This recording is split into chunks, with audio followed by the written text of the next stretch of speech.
Tunaambiwa kwamba hali tete ya usalama nchini Sudani Kusini inazidi kuzorota. Balozi wa Canada, Ujerumani, Uholanzi, Norway, Uingereza, Marekani pamoja na Umoja wa Ulaya zimesema hali ya kisiasa pamoja na usalama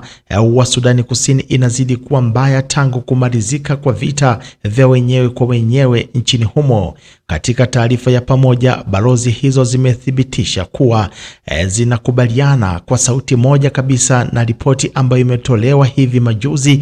na mwenyekiti wa tume ya pamoja ya ufuatiliaji wa tathmini ya RJMEC, chombo ambacho kinasimamia utekelezaji wa makubaliano ya amani. Katika ripoti yake ya robo ya mwaka, mwenyekiti huyo wa RJMEC, Balozi Jenerali George Oinowi, alibainisha kwamba jinsi hali ya kisiasa pamoja na usalama ya nchini Sudani Kusini ambavyo inavyozidi kuzorota siku hadi siku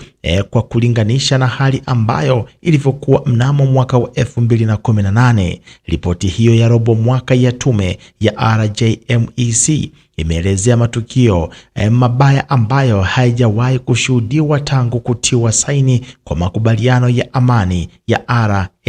RCSS zaidi ya miaka 6 ambayo imepita. Matukio hayo ni pamoja na kuingia dosari kwa makubaliano ya amani, migogoro ambayo inahusisha matumizi ya silaha pamoja na ghasia ambayo imezuka kote nchini Sudani Kusini, huku wanasiasa wa upinzani wakizuiliwa na kiongozi Riek Machar akiwa katika kifungo cha nyumbani. Wanasema tahadhari ya onyo la balozi katika nchi za magharibi imetolewa kutokana na taarifa ya hivi majuzi ya serikali ya Sudani Kusini ambayo imeorodhesha kaunti 9 ambazo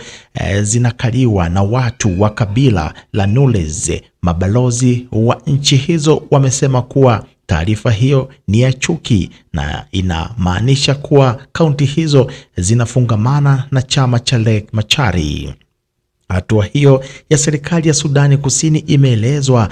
na mwanasiasa wa upinzani kama ni ramani ya mauaji ya kimbali. Balozi za nchi za magharibi zimesema kwamba zinasikitishwa sana na hatua kama hiyo ya serikali. Tamko hilo la pamoja la mabalozi wa Canada, Ujerumani, Uholanzi, Norway, Uingereza, Marekani pamoja na Umoja wa Ulaya pia zimesisitiza wito wao wa dharura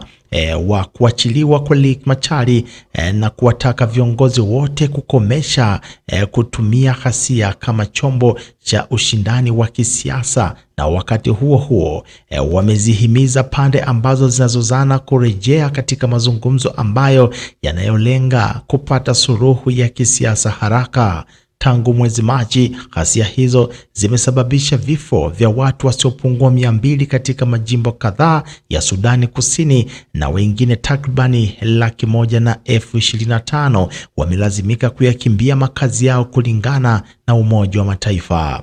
Mashirika ya kimataifa ambayo yanapaza sauti juu ya hali mbaya ya usalama nchini Sudani Kusini ambayo tangu ilipojitangazia uhuru wake mwaka wa 2011 imekuwa ikikabiliana na ukosefu wa utulivu ambao umekithiri na kuendelea kuzorota kwa usalama nchini humo. Mapigano ya miezi kadhaa kati ya wanajeshi wa serikali ya Rais Salva Kiir na wale watifu wa makamu wa kwanza wa Rais Riek Machar yamezusha hofu ya taifa changa la Sudani Kusini kurejea katika vita vya wenyewe kwa wenyewe ambavyo vilimalizika mwaka wa 2018 na ambavyo vilisababisha vifo vya takribani watu 400,000. Makubaliano ya kumaliza mzozo wa miaka 5 ambayo yanaonekana kuwa ni tete, wakati ambapo washirika wa Salva Kiir